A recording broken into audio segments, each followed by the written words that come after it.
কেবিনে নরম তীক্ষ্ণ আলোয় শুয়ে আছে কায়রা। কয়েক ঘন্টা আগে জ্ঞান ফিরেছে তার, তবু শরীরটা ক্লান্ত, অবশ লাগছে। এই কয়েক ঘন্টার মধ্যে শরীরটা নুয়ে পড়েছে কেমন। স্বাভাবিক অবস্থা বুঝতে চোখ খুলে তাকা, চারপাশে চিনতে তার সময় লাগে। শান্ত কেবিনটার স্যালাইনের ফোঁটা ফোঁটা শব্দ শোনা যাচ্ছে, আর বাতাসে ওষুধের ঘ্রাণ মিশে আছে।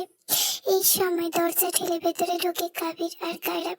দুজন একই সাথে ডক্টরের অনুমতি নিয়ে এসেছে। বোনকে একা সামলানোর সাহস কারণ নেই। একজনের চোখে জল তো এলে অন্যজনে ভেঙে পড়বে, তাই দুজনে পাশাপাশি এসে শক্ত হয়ে থাকার অভিনয়ে নেমেছে। বেডের কাছে এসে দাঁড়াতেই বুকের ভেতর মোচড় দিয়ে ওঠে তাদের। জীর্ণ শীর্ণ নিস্তেজ মুখে শুয়ে আছে তাদের হাসি খুশি চঞ্চল বোনটা। তার বুকের ভেতর নিজের সমস্ত কষ্ট সামলে এগিয়ে যায় তারা। কাবিরের ভেতরের কোণে বোনের মাথার কাছে বসে পড়ে। কায়রাব চেয়ারে টেনে নেয় বিছানার একদম কাছে। দুজনে চোখ নিবদ্ধ কায়রার ওপর। কথাগুলো গলায় এসে থেমে গেছে এই মুহূর্তে। কায়রা চোখ পিটপিট করে খুলে বুঝতে পারে তার ভাইরা এসেছে। জখমের ঠোঁট নাড়াতে গিয়ে ব্যথা মাথায় কুকড়ে ওঠে সে, তবু নিভু নিভু গলায় ডাকে, ভাইজান। বোনের ডাক শুনে ব্যস্ত ভঙ্গিতে একই সাথে সাড়া দেয় দুই ভাই। এই তো ভাইজান আছি। রাস্তার উপর পড়ে যাওয়া ঠোঁটের কোণে ক্ষত হয়েছে। কথা বলতে গিয়ে ঠোঁট নাড়াতে কষ্ট হচ্ছে তার। মাথার পিঠে জ্বালা পোড়া ব্যথা অনুভব করে। কায়রা মুখ গুছায়, তবু ব্যথা ভুলে চোখ খিচে ক্ষীণ স্বরে বলে, ভাইজান আমাকে তোলো একটু। শুয়ে থাকতে কষ্ট হচ্ছে, পিঠটা জ্বালা পোড়া করছে, তোলায় আমায়। দুই ভাই খুব সাবধানে তাকে তুলে বসায়। তাদের কাঁধে ভর দিয়ে উঠে বসে কায়রা। হেলান দেয় না, পারছে না পিঠে আবার জ্বালা করে ভেবে বসে থাকা একটু শ্রেয়। কায়রা তাকিয়ে থাকে বোনটার মগের মুখের দিকে। কায়রার চোখে তখনই ভাসছে সেই বিস্মৃতিকর মুহূর্ত। শরীরের ক্ষত যত না জ্বলছে, তার চেয়ে বেশি জ্বলছে মনে লাগা আঘাত। তবু ভাইজানের সামনে দুর্বল হচ্ছে না। এই একগুঁয়ে দৃঢ়তা, যেন চেনা স্বভাব। শক্ত গাছের মেয়ের হওয়ায় হাউমাউ করে কাঁদলো না, শুধু চোখের কোণে বয়ে ধীরে অশ্রু গড়িয়ে পড়লো যন্ত্রণায় প্রকাশ্য হিসেবে। কায়রাব ধীরে জিজ্ঞেস করে, কারা ছিল? মুখ দেখছিস, চিনিস কাউরে? কায়রা মাথা নাড়ে দুই পাশে, না, সব আবছা চোখে ভাসছে। হঠাৎই কায়রার মনে হলো অন্য এক ভাবনার উদয় হলো। তার চেহারায় ঠিক আছে তো? তার মুখ কি বিকৃতি হয়েছে? এই ভাই গলা চেপে ধরে আছে। সে কাবিরের হাত চেপে বিভ্রান্তিতে বলে ওঠে, আচ্ছা ভাইজান, আমার মুখ ঠিক আছে তো, নাকি ঝলসে গেছে? এটা আয়না দাও, দেখবো আমি। কাবির বোনের মাথায় চুমু ছুঁয়ে বলে, উত্তেজিত হইস না, মুখ কিছু হয় নাই, সব পিঠের উপর গিয়ে পড়েছে। তবু কায়রার মন শান্ত হয় না। নিজের রূপ বিকৃতি হয়ে গেছে এই আশঙ্কায় তার বুক চেপে কেঁপে ওঠে। তাও নিশ্চিন্ত হাতে যেতে করে বলে, না ভাইজান, আয়না দাও আমায়, আমি দেখবো, নিয়ে আসো। কাবি শেষমেশ না ফিরে ফোনের স্ক্রিন এগিয়ে দেয়। কায়রা ফোনে হাতে নিয়ে নিজের গাল ছুঁয়ে ঠিক খুঁটিয়ে খুঁটিয়ে দেখে নিজেকে। মুখ অক্ষত, শুধু ঠোঁটের কোণে সামান্য ঝুলে গেছে। নিজেকে ধীরে ধীরে বোঝায় এই ঠিক হয়ে যাবে কিছুদিন পর। তারপর কায়রাবের দিকে তাকে দুর্বল স্বরে বলল, আমার পিঠের কি অবস্থা বলছে ডাক্তার? এটা কি ঠিক হবে না? কায়রাব বোনের হাত শক্ত করে ধরে শ্বাস দিয়ে বলল, হবে, সব ঠিক হবে, তুই আগে শান্ত হ। কায়রা নিশ্চিন্ত হয়ে কাবিরের বুকে মাথা ঠেকিয়ে রাখে। কিছুক্ষণ চুপ করে আচমকা ফুপিয়ে ওঠে, আমি বাসায় যাব ভাইজান, নিয়ে চল আমাকে। আর কখনো কোথাও ঘুরতে যেতে চাই না, কখনো না। কায়রা উঠে দাঁড়িয়ে বোনের মাথায় হাত বুলিয়ে দেয়। গলাটা ভারী হয়ে আসে, তবু স্বাভাবিক থাকার চেষ্টা করে। ডক্টরের সাথে কথা বলি, যদি আজ নেওয়া যায় আজকেই নিয়ে যাব। তাতে এখানে রেখে যাওয়ার মন সায় দিচ্ছে না। বাদ বাকি ট্রিটমেন্ট সব বাড়িতে হবে। কায়রা ধীরে মাথা নাড়ে। ও এভাবে ওর পায়ের অবস্থা জানে না। ও শুধু জানে ওর পিঠটা ঝলসে গিয়েছে। তার অজান্তেই চাদরের নিচে লুকিয়ে থাকা আরেকটি নির্মম সত্য, তার জীবনে নিষ্ঠুর সত্য। কাবিরের বুকের ভেতরটা কেঁপে ওঠে সেই চিন্তায়। যখন কায়রা সব জানবে, তখন তার হাসি খুশি মনটা কতটা ভেঙে পড়বে, কতটা যন্ত্রণা সইবে। কায়রার মুখ তুলে মিনমিন করে বলে, ওয়াশরুম যাবো ভাইজান। কাবির মাথা নেড়ে ছাড়লো কায়রাকে। কায়রা কোনো কিছু না ভেবে নিজের চাদর সরাতে গেলে চোখে পড়ে হাঁটুর গোড়ায় ব্যান্ডেজ যুক্ত পা, আর আরেকটা পা নেই। আচমকা এই দৃশ্য চোখে পড়তে উচ্চস্বরে চিৎকার করে ওঠে কায়রা। কায়রার এই চিৎকার বুক ফাটা আর্তনাদ কানে আসে বাইরে বসে থাকা পিছনেরও। পিছন ভয় পেয়ে ছুটে আসতে গিয়েও জানলা দিয়ে দেখে দুই ভাই সামলাচ্ছে ওকে, তাই দুই পা পিছিয়েছে। এখন কায়রা সবচেয়ে নিরাপদ আশ্রয় রয়েছে ভেবে আর এগোয় না। এইদিকে হাউমাউ করে কাঁদছে কায়রা, এতক্ষণ জমে থাকা সব কষ্ট যন্ত্রণা উগরে দিয়ে একসাথে। এবার আর নিজেকে সামলাতে পারলো না। কি থেকে কি হলো, ও চিৎকার করে শুধু একটা বাক্যই আওড়াচ্ছে বারবার, আমার পা, আমার পা। কাবির ছটপটানো বোনকে শক্ত করে ধরে রেখেছে, কায়রাপও ধরে রেখেছে। তারা ভাবে এসেছিল নিজেরা জানাবো, কিন্তু ঘটনা আকস্মিকতায় বোঝানোর সময় পেল না। এখন দুই ভাই জাপটে ধরে আছে বোনকে, নড়তেও দিচ্ছে না। ক্রমাগত চিৎকার করে গলা ফেটে এখন শুধু ফোপাচ্ছে কায়রা, মুখ থেকে শব্দ বের হচ্ছে না। দুই ভাইয়ের বয়সে কায়রা একটু থিতু হয়, কিন্তু ভয় তার চোখে থেকে যায়, যেন হঠাৎ সবকিছু থেমে গেছে। ও শেষ হয়ে গেছে, একেবারে শেষ হয়ে গেছে। কাবির নিজেও বোনের করুণ আর্তনাদে ঢোক দিল। আজ কাবিরও কাঁদল নীরবে। শেষে এভাবে কেঁদেছিল মায়ের মৃত্যুতে, আজ বোনের জন্য। কায়রা আর সামলাতে পারলো না নিজেকে। এত করুণ পরিস্থিতি নিঃসরণে উপর পেল না। তিন ভাই বোন একসাথে কাঁদলো আজ খুব করে। এই পরিস্থিতি কোনো সান্ত্বনা তাদের কাছে পৌঁছায়নি, শুধু মাথায় বিশৃঙ্খলা নির্মিত আত্মনাদে রচিত একটি ক্ষণস্থায়ী মুহূর্ত সৃষ্টি হলো। কেবিনের সাদা দেওয়াল নীরব সাক্ষী হয়ে থাকলো সেই ক্ষণে। একটা সময় থামলো তারা, তিন ভাই বোন চুপ করলো, আর কেউ উচ্চস্বরে কাঁদলো না। নীরব থাকলো তারা, কারো মুখে কোনো শব্দ নেই। নীরবতার ভেতরে জমে উঠলো অশ্রু আর এক অদৃশ্য অঙ্গীকার, যাই হোক তারা একসাথে সামলাবে, যেমনটা এত বছর করে এসেছে। প্রায় ঘন্টাখানেক বোনের কাছে ছিল তারা দুজন। এতক্ষণ বোনকে সামলিয়েছে, বুঝিয়েছে। অন্তঃপর কায়রা বুঝতে পেরেছে বাস্তবটা। ও নিজেও জীবনের চরম সত্যকে নির্লিপ্ত ভাবে মেনে নিয়েছে। কান্না থামার পর কায়রা চুপ করে আছে সেই থেকে, কোনো প্রতিক্রিয়া করছে না। চোখ দুটো অদ্ভুত রকম স্থির নিশ্চল। কায়রা বার ঘাটলো না। এবার কায়রা শান্ত নিয়েছে বোনকে বাড়ি নিয়ে যাবে, বাদ বাকি চিকিৎসা বাড়িতে চলবে। হসপিটালে আনুষ্ঠানিক সম্পন্ন করতে কায়রা কেবিন থেকে বের হয়। ঘড়িতে রাত 3:30 বেজে গেছে। কেবিনের দরজার বাইরে এসে সে দেখতে পায় পিছন চেয়ারে হেলান দিয়ে ক্লান্ত শরীরে চোখ বুজে বসে আছে। কায়রা ধীরে এগিয়ে এসে বলে, আপনি এখনো আছেন? পিছন কারো গলা পেয়ে হঠাৎ চোখ খুলে সামনে কায়রাকে দেখে সোজা হয়ে বসে। তারপর ধীর স্বরে উত্তর বলল, মনের শান্তির জন্য এখানে ছিলাম, মাঝপথে ছেড়ে যেতে বলছেন? কায়রা বিনীত স্বরে উত্তর দিল, না না, আমি সেটা বলিনি। আপনি সঠিক সময়ে বোনটাকে হাসপাতালে নিয়ে এসেছিলেন, এজন্য আমরা চিরকৃতজ্ঞ আপনার প্রতি। ভীষণ মলিন হেসে মাথা নেড়ে বলল, এসব করবেন না। কায়রা কেমন আছে এখন? শারীরিক অবস্থা তো জানেন, মানসিক ভাবে ভেঙে পড়েছে মেয়েটা, তবে এখন শান্ত আছে। কায়রা মৃদু স্বরে উত্তর দিল। ভীষণ একটু ইতস্তত করছিল দেখতে করতে চাওয়ার, তবু বলে ফেলল, আপনি অনুমতি দিলে কায়রার সঙ্গে দেখা করতে চাই। জি অবশ্যই, আনুমানিক প্রয়োজন নেই, অনুমতি প্রয়োজন নেই, চান গিয়ে দেখা করে আসুন। কায়রা শান্তভাবে বলল। ভীষণ মাথা নেড়ে ধীরে ধীরে কেবিনের দিকে এগোলো। ততক্ষণে কাবির বেরিয়ে এসেছে কেবিন থেকে। কাবির কায়রাকে বলল, কায়রার জন্য কিছু খাবার আনতে হবে, খিদে লাগছে ওর। নিচে গিয়ে আমি নিয়ে আসছি, তুমি এই জায়গায় থেকো। কায়রা মাথা নেড়ে সম্মতি জানালো। এরপর পিছন ধীরে পায়ে কেবিনে প্রবেশ করলো। দেখলো কায়রা শুয়ে আছে। বসতে গেলে ওর মাথা কেমন ঘুরছে, পায়ের দিকে তাকালে পারছে না।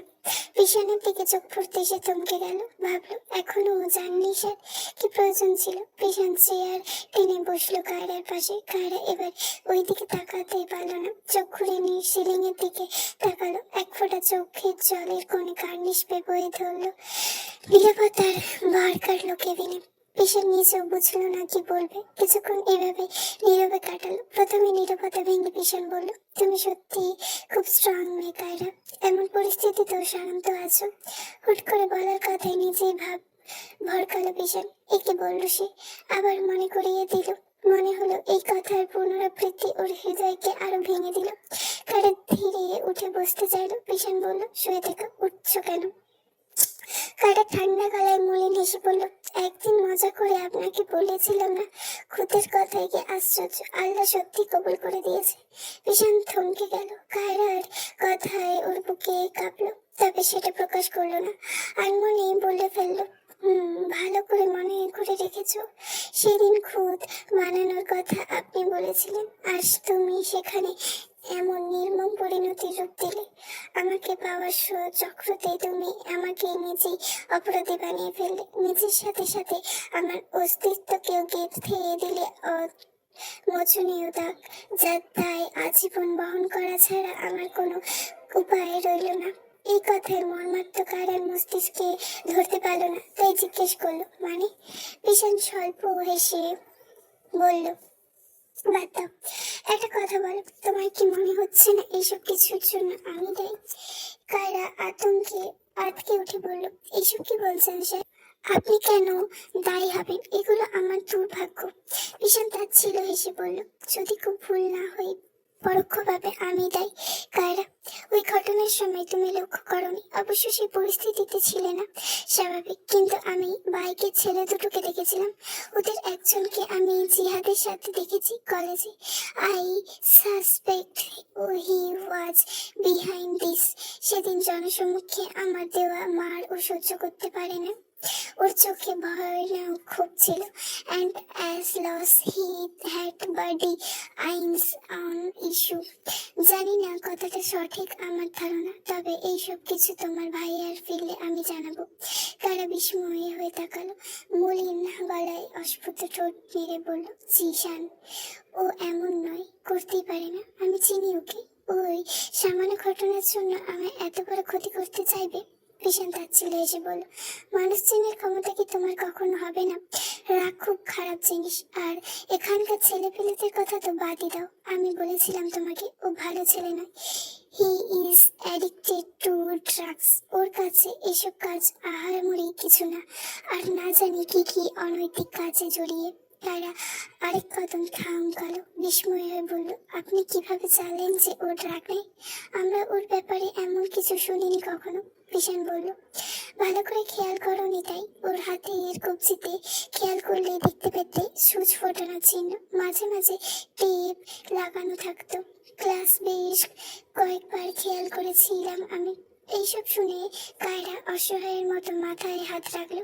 ওর দম বন্ধ হয়ে আসছে, এগুলো শ্বাস ফেলছে। কায়রা ভেবেছিল ওই ঝগড়াঝাটির ঘটনার পর দেখা গেলে জিশানের সাথে কথা বলে ঠিক করে নেবে সব, কিন্তু যদি বিশানের কথা সত্য প্রমাণিত হয় তাহলে বন্ধুর মতন সম্পর্কটা নোংরা হয়ে যাবে। এরপর হয়তো আর কোনোদিন কাউকে বিশ্বাস করতে পারবে না সে, সম্ভবই না। পরদিন সকাল, রাতটা কোনোভাবে পার দিয়েছে সবাই, তবে নিয়ে ঘুম। কাবির কেবিনে দরজা খুলে প্রবেশ করলো খাবার নিয়ে, সঙ্গে আসলো কায়রা। কায়রা তখন বসে আছে বিছানায়। কাবির যাওয়ার আগে কায়রাকে স্বাভাবিক করতে অনেক কথাবার্তা বলেছে। তার যত্ন, কথাবার্তা, স্নেহ আর ধৈর্যের মিশ্রে ধীরে ধীরে কায়রার হুঁশ ফিরতে শুরু করলো। প্রথমে নিজেকে অসমর্থন ফেলনা মনে করলো, এখন সে স্বাভাবিকভাবে কথা বলছে। কায়রার তো দোষ নেই এতে, তাহলে সে কেন গুমড়ে গুমড়ে কষ্ট পাবে? তাছাড়া ডাক্তারও বলেছে কৃত্রিম পায়ের সাহায্যে সে আবার হাঁটতে পারবে।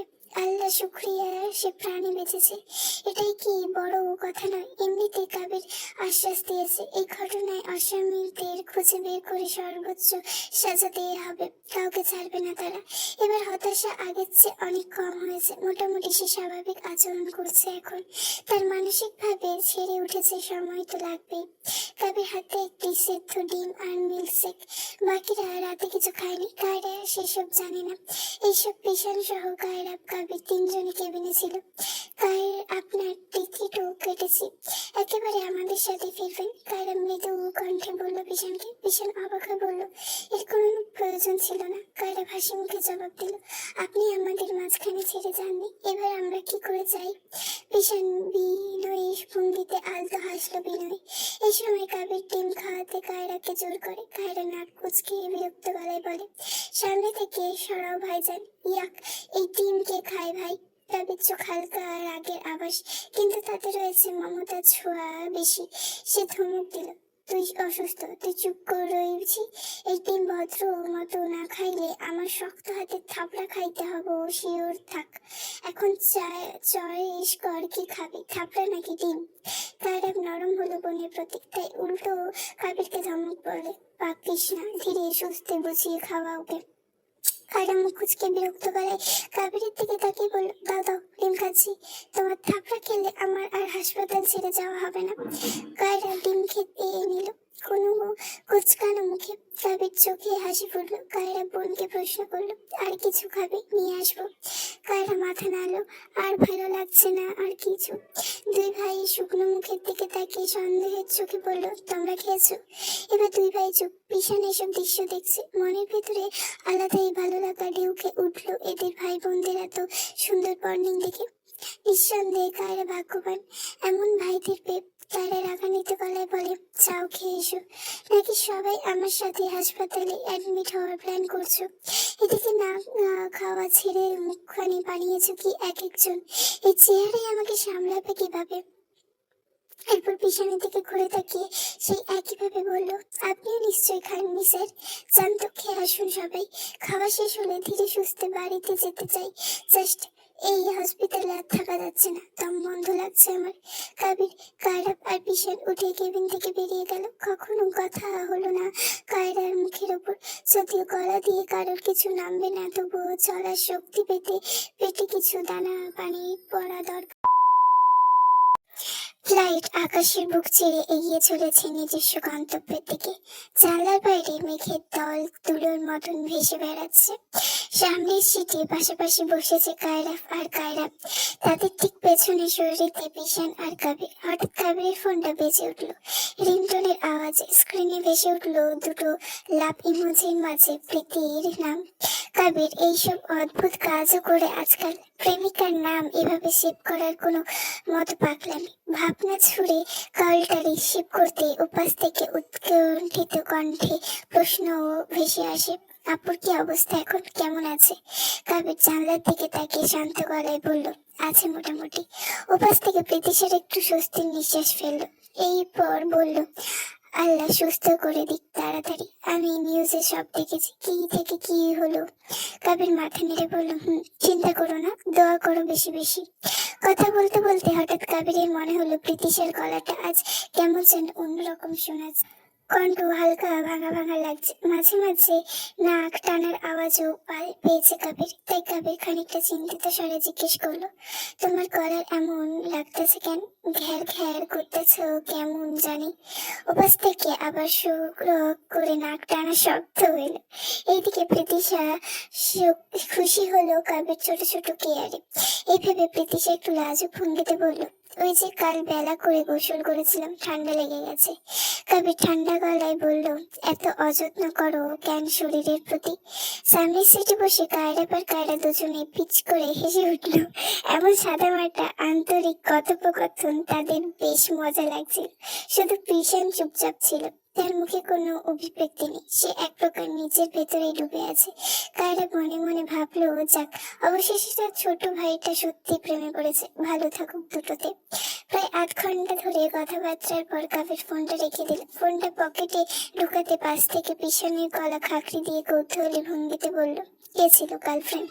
কাবির মুচকি হাসলো, সম্মতি জানিয়ে বেশ জোর গলায় বলল, এখনকার জামানায় তো তাই কয়, তা যদিও আমার লক্ষ্য বিয়া পর্যন্ত। সামনের সিট থেকে কায়রাব সাথে সাথে বলে উঠল, লজ্জার আগে একটু, তোর বড় ভাই আর ছোট বোন সামনে আছে, এইভাবে ওপেনলি প্রেমের কথা বলছিস কিভাবে? কায়রা তৎক্ষণাৎ ছোট ভাইকে সাপোর্ট করে কায়রাবের দিকে তাকিয়ে ছোট ছোট চোখে বলল, একা ছোট ভাইজানকে দোষ দিচ্ছ কেন ভাইজান? তোমারও তো কি শরম আছে নাকি? সেদিন আমার সামনে ভাবিকে চুমু খেয়েছো, দেখিনি ভেবেছো? কায়রা ভরকালো বোনের কথায় পিসের নিচে থমকেছে, আর কাবিজ করে হেসে উঠলো বোনের সরল উক্তিতে। তার হাসিটা ছিল নির্ভর আর অপকট। গর্ব করে কায়রাবকে বলল, যারা সাচ্চা প্রেম করে তারা লুকায় না ভাইজান, ভালোবাসলে সারা পৃথিবীর সামনে চিৎকার করে বলার মতো সাহস থাকা উচিত যে আই লাভ হার। মেন্টলি। কায়রাপ আলতো করে হেসে মাথা নিয়ে বলল, আই অ্যাপ্রিসিয়েট। পিশান ভ্রু কুচকে ঠোঁট সামান্য বাঁকিয়ে তাকালো কাবেরের দিকে। বেশ ভালো মানের প্রেমিক আপনি দেখা যায়। পিশান আপনি করে বলার কাবির হঠাৎ করে প্রশ্ন ছুড়ে দিল, আচ্ছা আপনার বয়স কত স্যার? পিশান খুব স্বাভাবিক ভঙ্গিতে বলল, 39। কাবির চোখ বড় করে বলল, আল্লাহ, আমার থেকে তো অনেক সিনিয়র আপনি, তবে আপনারে দেখা বোঝাই যায় না। আমারে তুমি কইরা বলেন, আপনি কইলে কেমন লাগে জানি। পিশান হালকা হেসে মাথা নেড়ে সম্মতি দিল। সামনের সিটে বসে কায়রা সব কথা চুপচাপ শুনছে। তার কান পুরোপুরি খাড়া। মনে মনে ভাবছে, পিশান স্যার তার করা এতদিনের পাগলামির কথাগুলো বললো না কেন তার ভাইদের। কায়রা অসুস্থ বলেই কি এমন হাজারো ভাবনা তার মাথার ভেতর ঘুরপাক খাচ্ছে। এরই মাঝে কাবির কায়রাবের সাথে বেশ কিছুক্ষণ কথা বলছে। আলাপচারিতে পিশানও কিছুটা যুক্ত হয়েছে। যদিও কাবিরের কথাবার্তা আচার আচরণে পিশানের একটু অদ্ভুতই লেগেছে, তবু এটা বিষয় যে সে পরিষ্কার বুঝেছে ছেলেটা নিঃসন্দেহে ভালো মনের মানুষ। ভেতরে যেমন বাইরেও তেমন দেখায়, কোনো ছল চাতুরি নেই তার মাঝে। ফ্লাইটের ভেতরটা কিছুক্ষণের জন্য বেশ নিরিবিলি হলো। কাবির কিন্তু চুপচাপ বসে থাকার মানুষ না। ফোন রাখার পরও তার মুখে সেই চেনা হাসিটা লেগেই আছে। কিছুক্ষণ নীরব থাকার পর সে হঠাৎ পিছনের দিকে তাকিয়ে আবার প্রশ্ন করে বলল, এটা একটা কথা জিগাই। পিছন ভ্রু সামান্য তুলে তাকালো, অনুমতি দিয়ে বলল, জিজ্ঞেস করো। কাবির মাথা নেড়ে বলল, আপনি তো অনেক ম্যাচিওর মানুষ, এই বয়সে এসে কি প্রেম টেম বিশ্বাস করেন নাকি এসব আপনার কাছে কেবল ফালতু জিনিস? কায়রাব সামনের সিট থেকে হেসে বলল, আরে ভাই, জেরা করা শুরু করলি নাকি? কাবির হেসে মাথা চুলকালো, অকপটে বলল, জেরা না ভাইজান, রিসার্চ। প্রেমের ব্যাপারে সিনিয়রদের মতামত নেওয়ার দরকার। তাছাড়া ভবিষ্যৎ বউয়ের ভাইরে পটাইতে হইব তো, সেও এমন স্যারের বয়সী, বুদ্ধি নিয়ে ক্ষতি কি? পেশেন্ট ঠোঁটের কোণে হালকা হাসি টেনে বলল, আমি অতটাও সিনিয়র নই যেভাবে বলছো। মনে হচ্ছে আদিম যুগের আমি। আমার বিয়ের লাভ ম্যারেজ ছিল। আর এইসব কেন জিজ্ঞেস করছো? নিজেরটা ঠিক করার আগে জরিপ চালাচ্ছ নাকি? কাবির চোখ টিপে বলল, নিজেরটা তো ঠিক কইরাই ফেলাইছি প্রায়। এখন শুধু আল্লাহর রহমতে আর ওর ভাই রাজি হলেই কাম হইয়া যাইব। কায়রা আজ মজা নিচ্ছে, কারণ পিশান জানে না কাবিরের প্রেমিকাকে, আর কাবিরা জানে না পিশানের প্রীতিশার ভাই। তাই নিজের ভাইকে হেসে বলল, তোমার আত্মবিশ্বাস তো সেই লেভেলের ভাইজান, একদম সঠিক মানুষের কাছ থেকে আইডিয়া নিচ্ছ, ভেরি গুড। পিশান আর চোখে তাকালো কায়রার দিকে। কায়রার চোখে চোখ মার পড়তেই তড়িৎ বেগে চোখ নামিয়ে নেয়। সে মনে মনে ঠিক করছে আর পাগলামি নয় পিশান স্যারকে নিয়ে। আর তার এই অবস্থার পর তো নয়, সে মনের ওপর সব অনুভূতি জলাঞ্জলি দিয়ে দিয়েছে ওই হসপিটালের বেডি। কাবির গম্ভীর মুখ করে বলে, আত্মবিশ্বাস তো থাকতেই হইব রে বইন। প্রেম মানে একটা যুদ্ধের মতো, শেষ পর্যন্ত না জিতলে এর দুঃখ আজীবন বইতে হয়। পিছনে এবার সত্যি একটু মজা পেল, বলল, আর যদি হেরে যাও? কাবির কয়েক সেকেন্ড ভেবে নাটকীয় ভঙ্গিতে বলল, যদিও পসিবিলিটি নাই হারার, তারপরও হারলে প্ল্যান চেট হব, কিন্তু মায়েরা ছাড়ুম না। কায়রা প্রশ্নবোধক চাহনি নিয়ে বলল, কি প্ল্যান? কাবির শয়তানি হেসে বলল, সিক্রেট প্ল্যান, বলা যাব না। কায়রা ছোট ছোট চোখ করে তাকিয়ে বলল, মেবি আমি বুঝছি কি প্ল্যান। কাবির মাথা দোলালো, তারপর হাই তুলে বলল, বুঝলেও কি, চুপ থাক। কায়রা ঠোঁট চেপে হাসলো। পিশান হালকা হেসে বলল, তুমি যে বললে তোমার গার্লফ্রেন্ডের ভাই জানে না এসব, কিন্তু যখন হঠাৎ করে তার সামনে যাবে তাকে পটাইতে, বাই চান্স পড়লো না, তখন রিস্ক হয়ে যাবে না ব্যাপারটা? কাবির গম্ভীর হয়ে মাথা নাড়ল, প্রেম একটু রিস্ক না থাকলে মজা নাই স্যার। সবকিছু যদি হিসাব করে করা লাগে তাহলে সেটা ব্যবসা হয়, ভালোবাসা না। ভালোবাসা জিনিসটা হুট করে হয়ে যায়। আমার প্ল্যান কইরা হয় না, আমার হুট করেই হয়েছে। সত্যি বলতে আমার বিয়ে শাদির প্ল্যান ছিল না, কিন্তু ওর সাথে দেখা হওয়ার পর সব কেমন জানি চেঞ্জ হইয়া গেল। বুঝাই পারলাম না কখন কি হলো। যেদিন ফিল করলাম ওই দিন মেয়েটার পাইলে আমি জীবনে সব খুশি কম পাবো, সেই দিন বুঝছি আমি শেষ, ফাঁদে পড়িয়া গেছি। অবশ্য আমাদের সম্পর্ক নিয়ে ও অনেক বেশি ডেডিকেটেড আছিল আগে থেকে। She fall in love with me first, then I fall love for even more deeply. কাবেরীর কথাগুলো শুনে কয়েক সেকেন্ড সবাই চুপ করে রইল।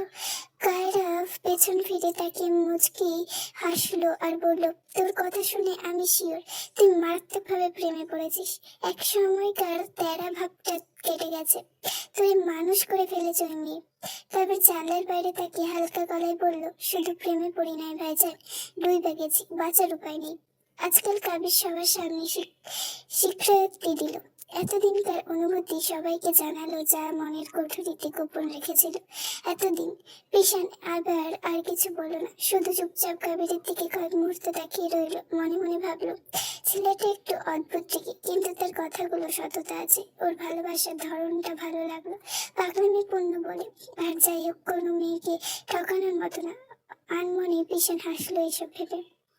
সে কত পাগলামি করেছে কলেজ জীবনে বৃথার জন্য, কিন্তু এখন সেসব শুধু স্মৃতি। ভাবনা শেষে একটা দীর্ঘশ্বাস ফেলল। দুপুর করানোর আগেই পিশান বাড়িতে পৌঁছলো। ক্লান্ত বিধ্বস্ত শরীরটা ঠেলে দরজায় নক করতে ভেতর থেকে দরজা খুলে দিল বিদিশা।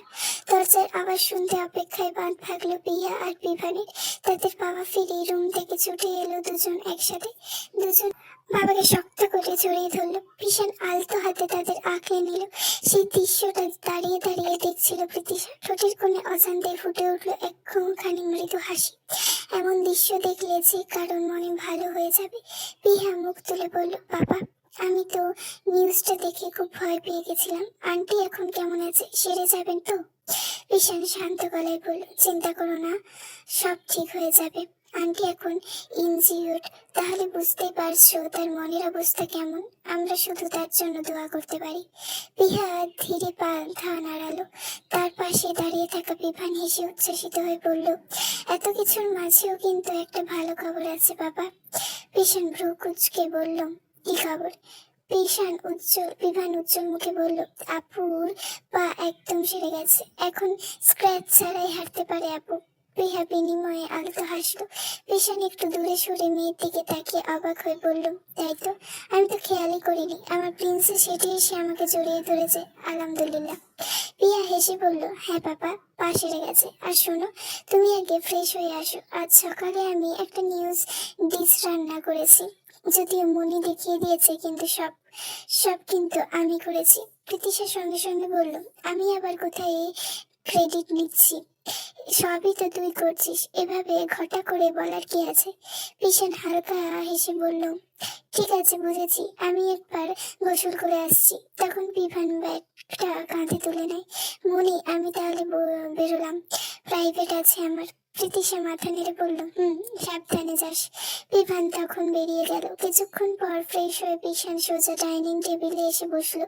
টেবিলে খাবার অন্য খাবার সাজাতে সাজাতে প্রীতিশা বলল, ভাইয়া আজ বিকেলে নিজাম আঙ্কেল আসছেন, কাল রাতে ফোন করেছিল আমায়, তোমায় পৌঁছালে না তাই। প্রীতিশা জিজ্ঞেস করলো, আচ্ছা, প্রীতম জিজ্ঞেস করলো, আচ্ছা আর কিছু বলেছে? প্রীতিশা হালকা নিঃশ্বাস ফেলে বলল, হ্যাঁ, অনেকক্ষণ কথা হলো, উদ্দেশ্য জানাও, এইবার এসে থেকে একেবারে তোমার বিয়ে নিয়ে যাবে বলেছে। ভীষণ ঠোঁট কোল করে দীর্ঘশ্বাস ফেললো। আমার আসলে কি করা উচিত বলতো?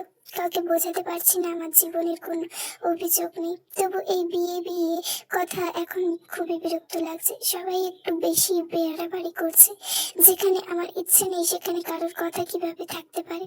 বিদিশা কিছুক্ষণ চুপ করে ধীরে হয়ে বলল, সত্যি বলতে আমিও চাই তুমি বিয়ে করো। আমায় ভুল বোঝো না ভাইয়া, এখন তো অনেক সেকেন্ড ম্যারেজ করছে, তুমি কেন এখনো অতীতে আঁকড়ে পড়ে আছো? একটু এগিয়ে দেখো, এভাবে তো সারা জীবন থাকা যায় না, ভালো থাকার অধিকার তোমারও আছে। এরই মধ্যে পিয়া প্লেটে খাবার তুলে নিয়ে এসে টেবিলে বসলো। বাবার সঙ্গে তার সম্পর্কটা বন্ধুর মতন, তাই কোনো কথা বলতে কেউ দ্বিধা করে না। চেয়ারে বসে পিয়া বলল, বাবা একটা কথা আমিও বলি। পিশান হতাশ ভঙ্গিতে হেসে বলল, সবাই যখন বলছে তুমি বাদ যাবে কেন মা? বলো বলো, শুনবো, আমার ধৈর্য আছে। পিয়া একটু থমে গেল। আগে যখন নানা তোমার বিয়ের কথা তুলতো তখন আমার খুব রাগ হতো, মনে হতো আম্মা ছাড়া বাবাকে অন্য কারোর সাথে দেখতে পারবো না। কিন্তু সেদিন নানা আমাকে কিন্তু কিছু কথা বলেছে, বলতে পারো বাস্তবটা বুঝিয়েছে, তখন হয়তো ঠিক বুঝিনি, কিন্তু এখন বুঝি কথাগুলোর মর্মার্থ। তোমার বিয়ে না করার অন্যতম কারণ আমরা, তাই না বাবা? ভীষণ সাইজানি বলল, অবশ্যই তোমরা একটা কারণ। আমি আমার বাচ্চাদের ফিউচার নিয়ে চিন্তা করি, অথচ তোমরা নিজের সৎমা চাইছে। বিষয়টা রিডিকিউলাস। পিহা নাকচ করে বলল, তুমি আগেই নেগেটিভ ভাবছো কেন? সবাই খারাপ হয় না। আর তাছাড়া এমন তো নয় যে তোমার জীবনে কেউ আসলে আমাদের প্রতি তোমার ভালোবাসা কমে যাবে, এতটাও ঠুনকো নয়। ঈশান চোখ পাকিয়ে বলল, বড্ড পাকা পাকা কথা বলছো তুমি। পিহা বাবার চোখের দিকে তাকিয়ে বলল, পাকা পাকা কথা নয়, আমি বুঝদারের মতন কথা বলছি। স্বীকার করো তুমি। যাই হোক, মোটা কথা, আমি চাই তোমার বিয়ে হোক। তুমি ভালো থাকো বাবা। You deserve to be happy life. Ishan আচমকাই নরম হয়ে গেল।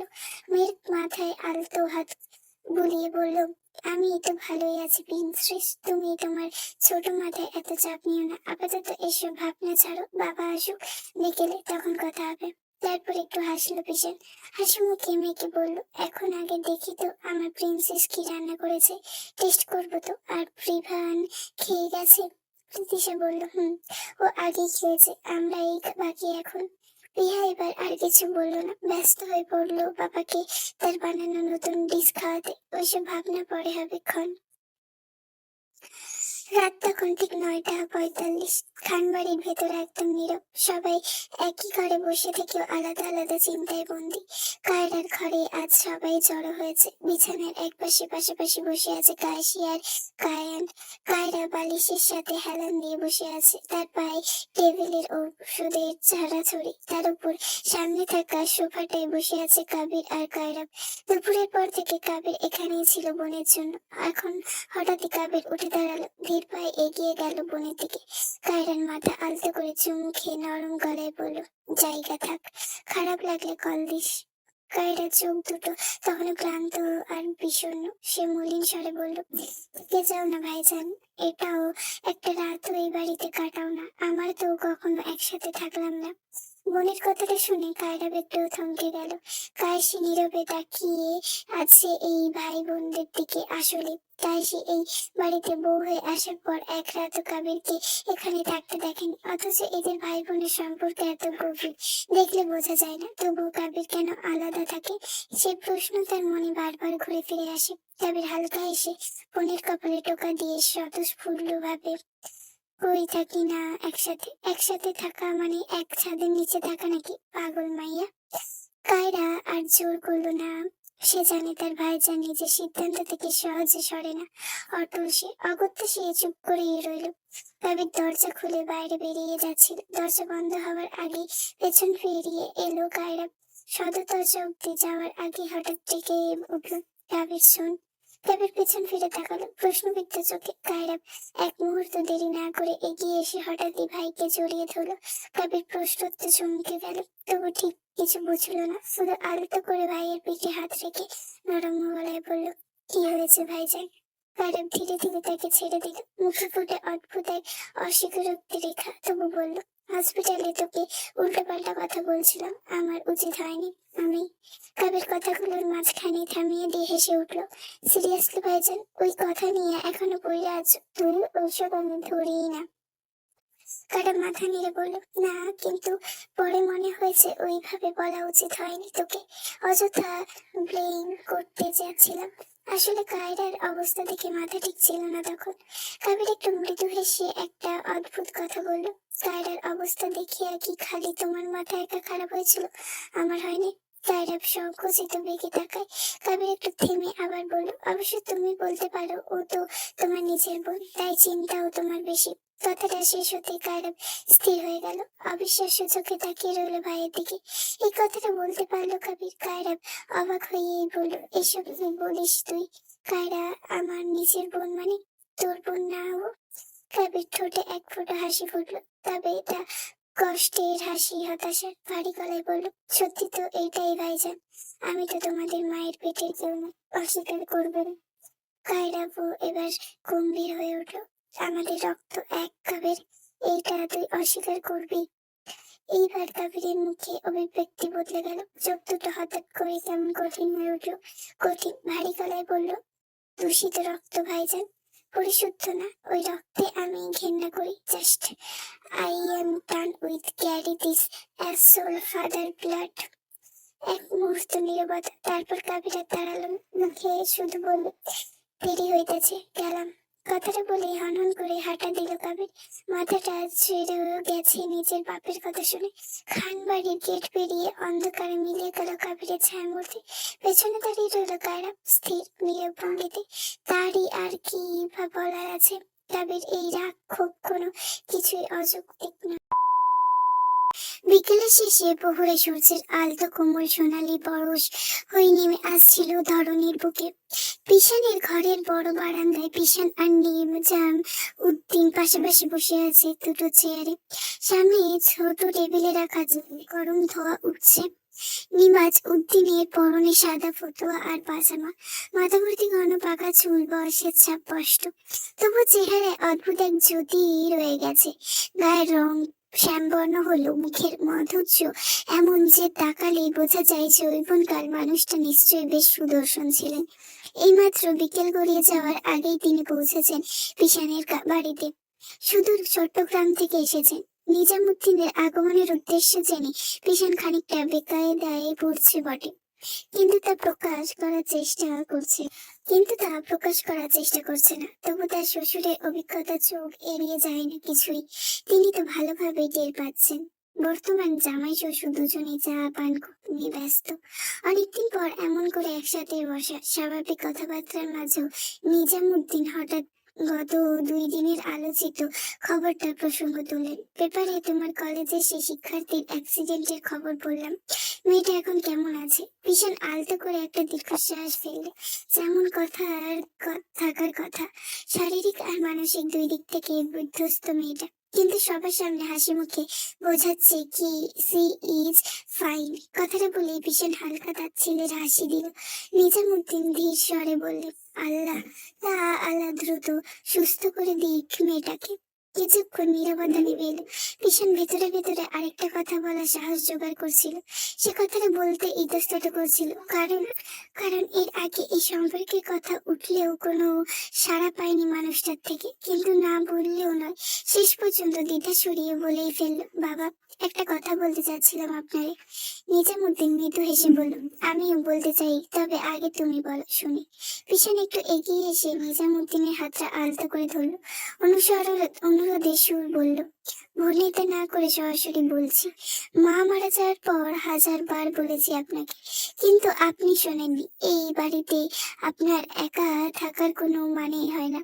বাবা প্লিজ, আপনি আমাদের সাথে থেকে যান। আমার বাবা হয়ে মাথার উপর বাবার ছায়াটা থাকুক। নিজামুদ্দিন কিছুক্ষণ ছেলে সহ এই জামাইয়ের দিকে তাকিয়ে রইলেন। নতুন নয় এই কথা, তার স্ত্রী মারা যাওয়ার পর যতবারই এই বাড়িতে এসেছে ততবারই ছেলেটা বোঝায় তাকে থেকে যেতে, কিন্তু রাজি হয়নি সে এতদিনে।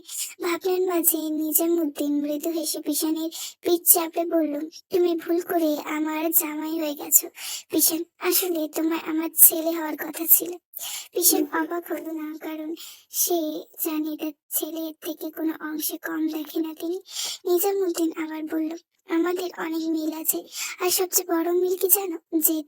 পিশান বুঝে গেল এই কথার মানে, তাই চোখ শুরু করে বলল, তার মানে আপনি এবারও জেদ করবেন? নিজামুদ্দিন হেসে পাল্টা প্রশ্ন করলেন, তুমি কি জেদ করছো না? পিশান একটু থতমত খেলেও দ্রুত নিজেকে সামনে নিল। খানিকটা অতিরিক্ত হয়ে বলল, কিসের সাথে কি টানছেন আপনি? আমার বিষয় আলাদা, আপনি আমাদের সাথে থাকবেন, এটাই ফাইনাল। দরকার হলে জোর করে নিয়ে রাখবো আপনাকে, আর ছাড়াছাড়ি নেই। অনেক জেদ করে নিয়েছেন আপনি। নিজামুদ্দিন কিছুক্ষণ ভেবে বুদ্ধি খাটিয়ে বললেন, নিজের ভিটে মাটি ছেড়ে থাকতে মন চায় না, এটাই কারণ। তবে তোমার কথাটা ভাবলাম, একটা ডিলে আসা যাক। কিন্তু ভীষণ ভ্রু তুলে তাকালো, কৌতূহলে জিজ্ঞেস করে, কি ডিল? নিজামুদ্দিন এবার একটু দুষ্টু ভঙ্গিতে হাসি, ঠিকঠাক উচিত সময়টা আজকে লাগালেন। তুমি আমার বাছাই করা পাত্রীদের মধ্যে থেকে একটা মেয়েকে সিলেক্ট করে বিয়ে করে নাও, তারপর আমি আর তুমি জেদ করবো না, প্রমিস। থেকে যাবো তোমার বাবা হয়ে। কথাটা শুনে পিশান হঠাৎ চমকে উঠলো, সাথে চোখ বিরক্তিতে ঝলকে ফুটে উঠলো। এবার পিশান সত্যিই ক্লান্ত, হতাশ গলায় বলল, ভালো চাল চালেন কিন্তু বাবা, চেকমেট করে দিলেন। নিজামুদ্দিন নিজের ভাব বজায় রেখে শান্ত গলায় বলেন, ভেবে দেখো পিশান, দ্বিতীয় সুযোগ কিন্তু দেব না তোমাকে। পিশান আর কিছু বলল না। তার মুখে অজস্র হতাশা জমে উঠল। সে প্রচুর অসহায়। তাকে কেউ বুঝতে চাইছে না। পিশান মাথা নিচু করে বসেছিল, মনে অজস্র ব্যথা চাপা দেওয়ায়। নিজামুদ্দিন আরেকটু এগিয়ে এলেন, সান্ত্বনা দিয়ে বললেন, তোমার দ্বিতীয় বিয়ের বিষয়ে অসম্মতির কারণ আমি বুঝতে পারছি, কিন্তু পিশান, অতীত নিয়ে পড়ে থাকা কি কোনো সমাধান? অতীতের ক্ষতগুলো নিয়ে এত কতদিন থাকবে? পৃথার স্মৃতি নিয়ে সারা জীবন কষ্টে কাটানো তোমার কেমন সিদ্ধান্ত? বোঝাও আমায়। সারা জীবন নিজেকে এভাবে শাস্তি দেওয়ার কোনো মানে হয় না। মনে রেখো, পৃথা চলে যাওয়ার আগে তোমার দায়িত্ব আমার হাতে ছেড়ে গেছে। তোমার সুখ, তোমার ভালো থাকার সব দায়িত্ব আমি নিয়েছি, অথচ এখনো আমি কিছু করতে পারছি না। ভীষণ হঠাৎ মাথা তুললো, বুকে ভরা কষ্ট ঝাললো ঝাললো, বললো শব্দগুলো, আপনার মেয়ে দায়িত্ব দিয়ে পালিয়ে গেছে বাবা, অথচ আমার কথা একবারও ভাবলো না। ও ছাড়া আমার কি হবে, আমাদের বাচ্চার কি হবে, একবারও ভাবলো না। ওর কথাও রাখেনি। আর আপনি আমার জায়গায় ঠিক, আমি তা মানি, কিন্তু আমি কিভাবে পৃথাকে ঠকাবো? সারা জীবন ওর থেকে ওর হয়ে থাকার প্রতিশ্রুতি কিভাবে ভাঙবো আমি? নিজামুদ্দিন চুপ করে সব শুনলো। তিনি তো বুঝলো না, অবুঝ নয়, কিন্তু ভীষণ নিজের দিক থেকে অসহায়। মেয়েটা কম তো ভালোবাসেনি, কম পাগলামি তো করেনি, সবকিছু সাক্ষী দিল, কিন্তু এভাবে ছেলেটার কমবে কষ্ট পাওয়ার অধিকার নেই। এই ভেবে গভীর শ্বাস নিয়ে নিজামুদ্দিন বলেন, তুমি এটা কেন ভাবছো বৃথাকে ঠকানো হবে? ভীষণ বৃথা কি বললো, ভুলে গেছো যেখানে পৃথা চলে যাওয়ার আগে নিজে তোমাকে বলেছি নতুন করে শুরু করতে? তাহলে আর রইল কথা প্রতিশ্রুতি। যে মানুষটাই নেই তাকে ঘিরে প্রতিশ্রুতি রক্ষা করবে কিভাবে? এভাবে অন্যায় নেই। ভীষণ চোখ বুঝে ফেললো। ও আসলে বুঝতে পারছে না কি করা উচিত আর কি নয়। সত্যি কি উচিত দ্বিতীয়বার জীবনে কে সুযোগ দেওয়ার? এটা অন্যায় হবে না তো পৃথার প্রতি? এই চিন্তাই চাপটে ধরে পিশানকে। নিজাম উদ্দিন পিশানের মনোভাব বুঝে তার কাঁধে হাত রাখলেন। একবার নিজেকে সুযোগ দাও পিশান, আমি বিশ্বাস করি তুমি ভালো থাকবে। পিশান কোনো উত্তর দিল না। দুই হাতের কোণে হাঁটুতে ভর দিয়ে মাথা ঠেকিয়ে রাখলো হাতের শক্ত মুঠোয়। ঘন ঘন শ্বাস ফেললো অস্থির হয়ে। তবে তার মনে একটা শান্তি কাজ করলো, ডেস্টিনি ভেবে। যদি সত্যি উপরওয়ালা তার জন্য কাউকে লিখে রাখে, তাহলে তবে তাকে পিশান পাবে। পিশানও এবার নিজেকে সুযোগ দিতে প্রস্তুত হলো মনে মনে। কায়রাবের পার্টি অফিস থেকে ফিরতে ফিরতে বেশ রাত হয়ে গেছে। ক্লান্ত ছিল বিধায় একবারে ফ্রেশ হয়ে সে সোজা বোনের রুমে গিয়ে চলে যায়। এর ঘরে ঢুকেই চোখ পড়ে কায়রার উপর। মেয়েটা বিছানায় নিশ্চল হয়ে বসে আছে বরাবরের মতো। পাশে কায়সি এবং কায়নানু বসে আছে চুপচাপ। কায়রাব দরজা পেরিয়ে ঘরে ঢুকে জিজ্ঞাসা করলো, ডাক্তার এসেছিল, দেখে গেছে তোকে? কায়রা হালকা মাথা নেড়ে ড্রয়ারের উপরে ছড়ানো ওষুধগুলো দেখিয়ে বলল, এসেছিল, আরো কতগুলো মেডিসিন দিয়ে গেছে। আগেই কি কম ছিল নাকি? এবার এগুলো গিলতে হবে। কায়রা হালকা হাসি দিয়ে বোনের পাশে বসলো। কায়েন চুপটি করে বাবার কোলে গিয়ে বসলো। কায়েন তার ফুপুর সাথে কোনো দুষ্টুমি করেনি, কারণ কায়েসি মানা করে দিয়েছে, বলেছে তার ফুপি অসুস্থ, সে যেন বিরক্ত না করে। কায়ানও বাধ্য ছেলের মতো মায়ের কথা শুনেছে। এদিকে কায়েসি কায়রার কাছেই রয়েছে আজ সারাদিন। কায়েসি বিছানা থেকে উঠে দাঁড়িয়ে ধীরে কণ্ঠে বলল, কায়রা, আমি নুডলস বানিয়ে আনছি তোমার জন্য, এসে পিঠে অয়েনমেন্ট লাগিয়ে দেবো তোমার। কায়রা মাথা নাড়িয়ে সম্মতি জানালো। কায়েসি চলে গেলে কায়রাবের দিকে তাকে জিজ্ঞেস করলো, ছোট ভাই জানতো আসলো না আজ? সন্ধ্যার পর আসবে বলেছিল তো? কায়রাব নিচের হালকা ঠোঁট কামড়ে ধরে চিন্তিত ভঙ্গিতে বলল, আসার কথা যখন বলেছে আসতোই। আমি ওকে ফোনে পাচ্ছি না। বিকেলে একবার কল করেছিলাম, তখন সুইচ অফ বললো। দাঁড়া, আরেকবার ফোন করে দেখি। কায়রা ফোন করার আগেই নিজে থেকেই ফোন বেজে উঠলো। নাম্বার থেকে কায়রা ভ্রু কুঁচকালো, কারণ কাবিরের নাম্বার নয় এটা। রিসিভ করতেই অপরপক্ষী কথায় মুখ থতমত হয়ে গেল কায়রাবের। আলতো করে ফোনটা বিছানার একপাশে রেখে দিল। কায়রা কৌতূহলী হতো জিজ্ঞেস করলো, কি হয়েছে, কে ছিল? কায়রা ভারী গলায় বলল, তোর জন্য সম্বন্ধ ঠিক করেছিলাম আমি আর কাবির মিলে। সব ঠিকঠাক। কোথাও হয়েছে মোটামুটি। ছেলেটা ভালো ছিল, ডক্টর। আজ ফোন করে ওর মা ইয়ে বানিয়ে বলল তারা বিয়ে দিতে ইচ্ছুক নয়, ছেলে নাকি অন্য কাউকে ভালোবাসে। তারা আচমকাই জোরে হেসে উঠল। ফাউল কথাবার্তা, যদি ভালোই বাসতো আগেই বলে দিত। নিউজে এসব দেখেছে তাই বিয়ে ভেঙে দিয়েছে। আর ভাইজান তোমাদের ওপর রাগ হচ্ছে, বিষয়টা আমাকে আগে জানাওনি কেন? সাহেব ঠান্ডা গলায় উত্তর দিল, সব ঠিক করে আমরা শিওর হয়ে তোকে জানাতে চেয়েছিলাম। বাদ দে, ওই ছেলেকে এর থেকে 10 গুণ ভালো ছেলে এনে দেবো। কায়রা অবাক হলো, হালকা হাসলো, কিন্তু অভ্যন্তরে কিছুটা অস্থিরতা। অন্য সময় হলে বিয়ের কথা শুনে চিৎকার করার কথা ছিল তার, কিন্তু কায়রাত তো করেনি। ও এখন নিজেকে সামলাতে শিখে গেছে। ঠিক সেই মুহূর্তে কাবের ভিডিও কল করলো। কায়রা রিসিভ করতে কাবের বড় ভাইকে দেখে বলল, মুখের অবস্থা এমন হয়েছে কেন? কি হয়েছে ভাইজান? কায়রা থতমত গলায় বলল, যে সম্বন্ধটা আমরা ঠিক ভেবেছিলাম ওটা বিনিয়ে বিনিয়ে তা করে বানিয়ে ছেলের মা ভেঙে দিয়েছে। কাবির এবার থমকে গেল। হাস্যোজ্জ্বল মুখটা ভার হয়ে গেল নিমিষেই। কায়রা তা দেখে হেসে বলল, ঠিকই আছে, প্রতিবন্ধী মেয়ের সাথে কে বিয়ে দেবে? কাবিরের ফোনের উপাস থেকে রাগে হিসিয়ে বলল, থামড়াইও তোরে, মেজাজ খারাপ করিস না কায়রা, এমনিতেই মাথা মুথা ঠিক নাই। কায়রা চট করে নিজের হাতে ফোন নিয়ে বলল, কেন মেজাজ খারাপ কেন ভাইজান?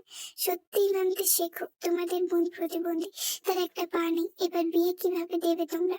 বোঝা হয়ে গেল তোমাদের। কাবির দাঁতের দাঁত চেপে বলল, কালকে বাড়িতে আইসা এক চোট থাপড়াইও জামু তোরে, অতিরিক্ত বাড়াবাড়ি করতে এখন। কায়রা আলতো শ্বাস ফেললো ভাইদের কথায়। এদিকে কায়রা হতাশ চোখে তাকিয়ে আছে এই দুই ভাই বোনের দিকে। কিছু বলার ভাষা নেই তার। এরাই কায়রা হঠাৎ চোখ পড়ে কাবিরের আশেপাশে। কাবির একটি গাড়িতে কোথাও যাচ্ছে, স্ক্রিন দেখা যায় পাশে ফিরোজ ভাই আছে। কায়রা জিজ্ঞেস করলো, কোথায় যাচ্ছ ভাইজান এত রাতে? কাবির বাঁকা হেসে বলল, পিকনিক করবার গেছিলাম, নেক্সট টাইম তোরেও নিমু সাথে, কাঁদিস না। কায়রা মনে সন্দেহ আজ পেল। কায়রা সন্দেহ হলো লাগে যে পিকনিক করতে যাবে না এটা নিশ্চিত সে। এগুলো তার ভাইজানের হেয়ালি কথাবার্তা, তাই কায়রা কিছু বলতে যাবে তার আগে কাবির বলল, ভাইজানরে ফোন দে।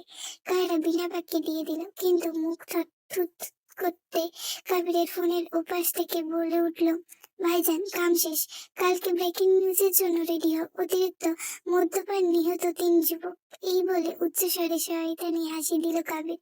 সে হাসি খুব ভয়ঙ্কর, এবার মোটেও কাবিরের অসহায়িকতা করছে না। কায়রা ভাসলো সাথে, যেন সব জানা ছিল। বলল, আমি ভেবেছি তুই কাল যাবি, আজকে যাবি বলিসনি কেন? কাবির মাথা ঝাঁকিয়ে বলল, কইলাম তো এখন, বাদ দাও। কায়রার সন্দেহ আরো গভীর হলো। ভয়ের তোর গলায় জিজ্ঞেস করলো, কি করছো তোমরা? খুন করছো তোমার ভাইদের, খুন করছে তোমার ভাইরা, তোমার হতে প্রতিশোধ নিয়েছে। পেছন থেকে কাশি ভারী দৃঢ় গলা ভেসে এলো। কায়রা চমকে তাকালো পেছনে, দেখলো কাশি নুডলসের বাটি হাতে দাঁড়িয়ে আছে দরজায়। কায়রা আতঙ্কে উঠে বলে, মানে কি ভাবি, আমাকে কেউ বলবে কি হচ্ছে? কাবির তখনও কলে আছে। কায়রা এবং কাশি দুজনকে উদ্দেশ্য করে কঠিন গলায় বলল, বুঝিনি কি হচ্ছে, শুনেছি এবার। আর যা হয়েছে একদম ঠিক হয়েছে। পিশান স্যারের কাছ থেকে সব জেনে নিয়েছিলাম আমরা। আর পিশান স্যারের সন্দেহ ঠিক, জিশান এই কাজ করিয়েছে ওই বাইকের ছেলে দুটোকে দিয়ে। ব্যাস, এবার 3 জন উপযুক্ত শাস্তি পেয়েছে। এই নিয়ে আর একটাও কথা নয়, টপিক এখানেই ক্লোজ। কাশি ত্রস্ত বেগে কায়রাবকে বলল, তবুও আইন হাতে তুলে নেওয়ার সমর্থন করছি না। পুলিশের কাছে সব বলতেন, তদন্ত হতো, আইন শাস্তি দিত ওদের।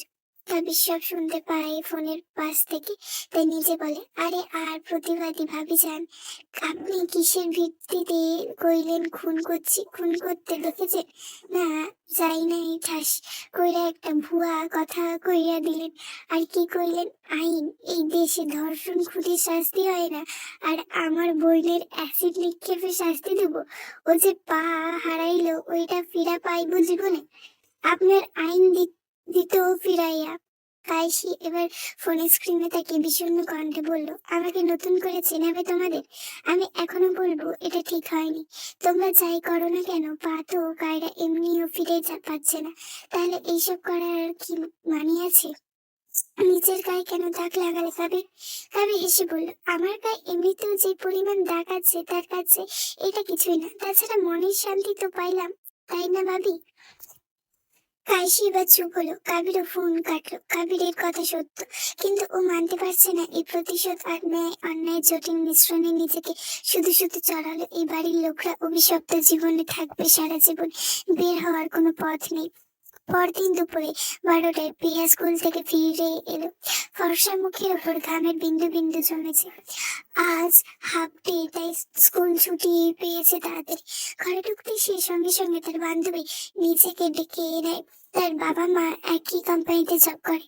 প্রিয়া জিজ্ঞেস করলো আলতো হাতে, সদর দরজা খুলে যেতে যেতে লিজা মাথা নাড়িয়ে বলল, হ্যাঁ রে, তাই তো ঝামেলায় পড়ছি, এক্সট্রা চাবি তো নেই।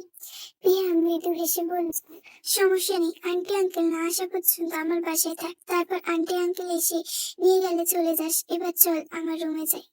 লিজা চুপচাপ মাথা নাড়িয়ে পিছু পিছু এগোলো।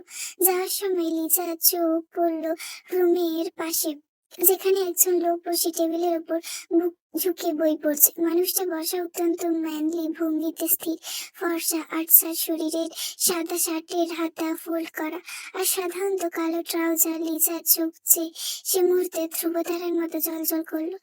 তখন প্রিয়া ডাক শুনে লিজার মনোযোগ ফিরে এলো।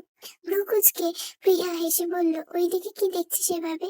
লিজা বিছানার এক কোণে বসে অদ্ভুত এক ভঙ্গিতে জিভ দিয়ে ঠোঁট ভিজে বলল, তোর পাশের রুমের ছেলেটা কে রে? ওই যে বই নিয়ে পড়ছে। প্রিয়া ভ্রু আরো কুঁচকালো। তার ভাই তো বাড়িতে নেই, আছে শুধু পাপা আর নানা। ভাবনার মাঝে প্রিয়া এক নজর উকি দিয়ে দেখলো তার পাপার রুমে। হ্যাঁ, পাপাই বই পড়ছে। তাই লিজার দিকে চোখ পরপর করে বলল, আরে পাগল ছেলে কাকে বলছিস? এটা আমার পাপা। লিজা বিস্ময়ে চেয়ে রইল হতভম্ব হয়ে। কি, তোর বাবা? কিভাবে, মানে এত হ্যান্ডসাম? প্রিয়া কপাল চাপড়াতে চাপড়াতে হতাশ গলায় বলল, এটা বাবাকে নিয়ে যে কি করি, কোথাও যেতে পারি না, কেউ বিশ্বাসই করতে চাই না আমার বাবা। আল্লাহ! লিজা এখনো থমকে আছে, হালকা সন্দেহজনক কণ্ঠে বলল, আমার এখনো বিশ্বাস হচ্ছে না। আসলে কি তোর বাবা, নাকি ঢপ মারছিস? প্রিয়া খানিকটা রেগে দেয়ালে ফ্যামিলি ফটোর দিকে ইশারা করে বলল, আরে গাধি, দেয়ালে দেখ, আমাদের ফ্যামিলি ফটো আছে, দেখ ভালো করে, এই যে আমার পাপা মাম্মা আর আমি, আর তখন ভাই হয়নি। ফটোটির সামনে লিজা এগিয়ে গিয়ে চুপচাপ দাঁড়িয়ে দেখতে লাগে। এবার বিশ্বাস হতে শুরু করলো, কিন্তু হঠাৎ কান্না পেয়ে গেল এই ভেবে যে দুনিয়ার সব সুন্দর ছেলেরা কেন এত তাড়াতাড়ি বিয়ে করে নেয়। এইসব ভেবে কষ্ট বোধ করলো সে। লিজার মন বারবার ভেঙে যায়। প্রিয়া শুধু পাশে দাঁড়িয়ে সরু চোখে লিজার সেই কষ্ট বোঝার চেষ্টা করলো। এরই মধ্যে পিশান প্রিয়ার রুমে প্রবেশ করে, মুখে বরাবরের ন্যায় নরম হাসি। মূলত স্কুল থেকে ফিরে গিয়ে বিধায় মেয়েকে খাবার খেতে ডাকছিল। প্রিয়া তার বাবাকে দেখে উদ্দীপনার সাথে বলল, বাবা দেখো কি এসেছে আজ, আমার ফ্রেন্ড লিজা। পিশান পাশে ফিরে সৌন্দর্যপূর্ণ হাসি দিল। লিজা কিছুটা চমকে উঠে সামনাসামনি পিশানকে দেখে, তারপর তড়িঘড়ি করে বেশ উৎসাহ নিয়ে সালাম দিল। আসসালামু আলাইকুম, কেমন আছেন? পিশান ঠোঁটে হাসি বজায় রেখে বলল, ওয়ালাইকুম আসসালাম, ভালো আছি আম্মু, আপনি কেমন আছেন? লিজার মনোমুগ্ধ উত্তেজনা আম্মু ডাক শুনে ফুস করে ফাটা বেলুনের ন্যায় চুপসে গেল। আর কি কোনো ডাক ছিল না পৃথিবীতে? আম্মু ভাঙা মন নিয়ে এসে বলল, জি ভালো আছি। পিশান মৃদু হাসি দিয়ে প্রিয়ার দিকে মুখ ফেরালো। আমি একটু বের হবো বিশেষ প্রিন্সেস, তুমি আর তোমার ফ্রেন্ড একসাথে লাঞ্চ করে নিও। তোমার নানান কিছু লাগলে ওনারে দিও। অ্যান্ড টেক কেয়ার বাচ্চা। প্রিয়া স্নিগ্ধ কণ্ঠে বলল, ওকে বাবা। যদি ভালো লেগে থাকে তাহলে like, comment, share and subscribe. যদি কোনো ভুল ত্রুটি হয় ক্ষমাশূন্য দৃষ্টিতে দেখবেন, আর ভুল হলে সেটা আমাকে একটু ধরিয়ে দেওয়ার চেষ্টা করবেন। আর লাইক, কমেন্ট, শেয়ার এন্ড